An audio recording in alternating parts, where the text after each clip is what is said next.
کہ پوری قوم اس وقت یہ جاننا چاہتی ہے کہ وہ کون سی بات تھی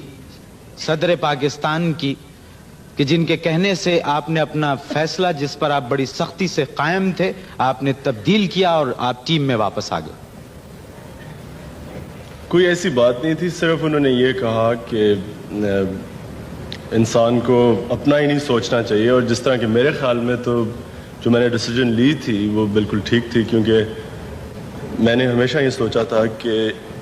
ہر ایک پلیئر کو اپنا کیریئر تب ختم کرنا چاہیے جب وہ اپنی پیک پہ ہوتا ہے, اور اس لحاظ سے میں نے اپنی طرف سے ٹھیک ڈیسیجن لی تھی. لیکن صدر کا بھی یہ کہنا تھا کہ انسان کو اپنا ہی نہیں سوچنا چاہیے. اس وقت ٹیم کو ضرورت ہے, جاوید میاں کیپٹنسی چھوڑ چکے تھے, اور کسی بھی نئے کیپٹن کے لیے اتنا مشکل دورہ کرنا اتنا آسان نہیں ہونا تھا. تو